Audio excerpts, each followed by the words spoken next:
Hello friend, जैसे कि हम लोग कक्षा 10 के एनसीईआरटी गणित विषय के अंतर्गत प्रश्नों 4.2 पढ़ा रहे हैं, जिसमें कि हम आज प्रश्न नंबर चौथा बिल्कुल बेसिक तरीके से देखने वाले हैं। यह प्रश्न काफ़ी बार बोर्ड एग्जाम में 4 नंबर में पूछा गया है, तो अगर आप इसको समझ लेंगे तो इस टाइप के जितने भी अगर क्वेश्चन बनेंगे तो आप उनको भी आसानी से कर ले जाएंगे। तो आइए हम लोग देखते हैं कि हमारा प्रश्न चौथा क्या कहता है। तो दो क्रमागत धनात्मक पूर्णांक ज्ञात कीजिए जिनके वर्गों का योग 365 हो। कह रहा है दो क्रमागत धनात्मक पूर्णांक ज्ञात कीजिए जिनके वर्गों का योग 365 हो। धनात्मक पूर्णांक क्या होते हैं? जैसे 5, 10, 15, 20, 11, 12, 13, जो इस धनात्मक पूर्णांक इन्हें कहते हैं। तो दो क्रमागत कह रहा है, जैसे 5 हो तो 6, 6 हो तो 7, ऐसे।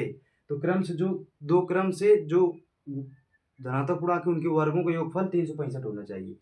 तो सबसे पहले हम यहाँ पर लिखेंगे हल।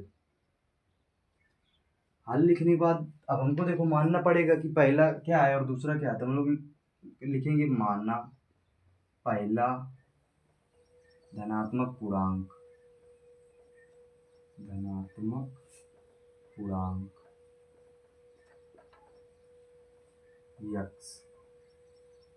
हमने मान लिया कि पहला धनात्मक पूर्णांक यक्स है। अब क्रमागत कह रहा है क्रम से, तब दूसरा क्रमागत क्रमागत धनात्मक पूर्णांक, धनात्मक पूर्णांक दूसरा क्रमागत धनात्मक पूर्णांक क्या होगा? x+1। हमने पहले x माना, दूसरा बनेगा x+1। बिल्कुल बेसिक तरीके से आप केवल समझते जाइएगा। अब कह रहा है दो क्रमागत धनात्मक पूर्णांक ज्ञात कीजिए जिनके वर्गों का योग। तो हमने दो क्रमागत धनात्मक पूर्णांक तो मान लिए, अब इनके वर्गों का योग 365 कह रहा है। वर्ग करके फिर उनका योग करना है। तो चलो इसको वर्ग करते हैं। तो x का स्क्वायर प्लस x+1 का स्क्वायर जिनके वर्गों का योग 365 हो। जिनके वर्गों का योग 365 के हमने बराबर कह दिया। कह रहा है दो क्रमागत धनात्मक पूर्णांक ज्ञात कीजिए जिनके वर्गों का योग 365 हो।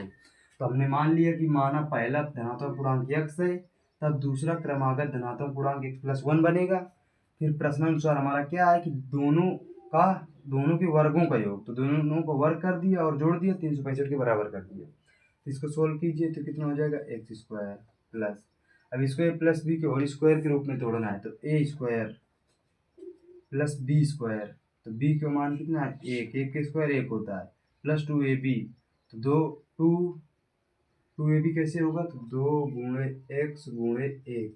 तो 2 का x में गुणा होगा तो 2x, और 1 में गुणा होगा तो वही रहेगा। तो प्लस 2x बराबर 365। अब एक एक्स स्क्वायर ये है, एक स्क्वायर ये है, तो इन दोनों को जोड़ लेंगे तो कितना हो जाएगा? 2x square. अब ये प्लस का 2x इसके पास रख लेते हैं। अब ये प्लस का 1 और ये प्लस का इधर आएगा तो माइनस का हो जाएगा 365 बराबर 0। तो ये कितना हो जाएगा? 2x स्क्वायर, ये प्लस का 2x। अब ये देखो 365 माइनस का है, प्लस का 1 है, तो प्लस का 1 घट जाएगा तो माइनस का कितना हो जाएगा? 364 बराबर 0।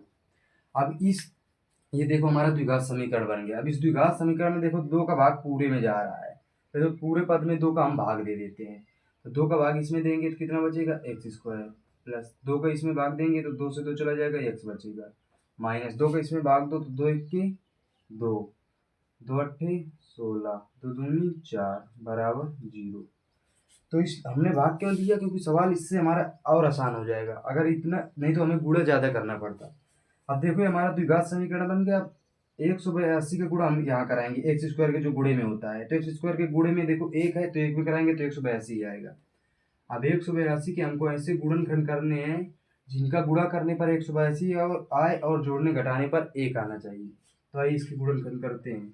तो दो नहीं 18, दो एक के दो, अब ये 7 से कट रहा है तो 7 एक के 7, ठीक है, 7 का 21, अभी देखो 13 से कट रहा है तो 7 दूनी 14, 14 और 13, तो देखो 14 गुणे 13 बन रहा है।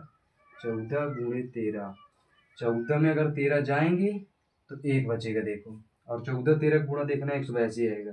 तो 13 चौका 52, 13 के 13, 13 5 18। तो देखो ऐसे गुणनखंड हमको बनाने पड़ेंगे। तो 14 गुणे 13 हमको लेना है, दोनों गुणा 182 के बराबर है, और 14x में 13x घटाएंगे तो 1x बचेगा। तो इसको एक्स स्क्वायर उसी तरीके से प्लस का 14x माइनस का 13x माइनस का 182 बराबर 0।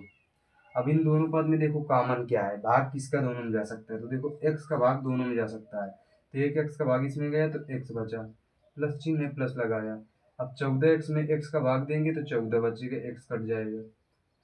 यहाँ पर माइनस देखो 13 कॉमन है, तो -13 कॉमन लिया तो -13 चला गया, तो इसमें बचा x। अब माइनस माइनस का गुणा कितना होगा, प्लस। अब 13 का भाग 182 थे, 182 में देंगे तो 14 बार में जाएगा, बराबर 0।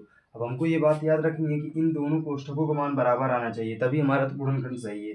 देखो इन दोनों कोष्ठकों का मान बराबर है, तो एक बार इन दोनों कोष्ठकों से लेंगे, तो x + 14 ले लिया। अब देखो एक बार ये x - 13 लेंगे, तो x - 13 लेंगे बराबर 0। अब दोनों को 0 बराबर करेंगे तो x + 14 बराबर 0, तो x बराबर -14। अब इसको 0 बराबर करेंगे तो x - 13 बराबर 0, तो x बराबर 13। तो देखो एक माइनस का मान निकला और एक प्लस का मान निकला, तो कह रहा है दो क्रमागत धनात्मक पूर्णांक, धनात्मक पूर्णांक कह रहा है तो ये ऋणात्मक है तो इसको छोड़ देंगे। धनात्मक पूर्णांक हमारा निकला 13। अब पहला मिल गया 13, अब दूसरा क्या बनेगा, पहले ही मिल गया 13, x का मान 13 आ गया, दूसरा क्या मिलेगा 13, x का मान 13 + 1, तो कितना हो जाएगा 14। तो दो क्रमागत धनात्मक पूर्णांक हमारे निकले 13, 14, तो 13, 14, और दोनों का वर्ग कराकर अगर जोड़ेंगे तो 365 ही आएगा। 13 का वर्ग कितना होता है 169, 14 का वर्ग कितना होता है 196। अब दोनों को जोड़ दो, 196 इसमें जोड़ो, देखो 9 6 15 गिरी 5, 9 6 15 15 16। अब 2 1 1 1 2 2 1 3, देखो 365 आ रहा है। तो इस तरीके से हम इस सवाल को सॉल्व करेंगे।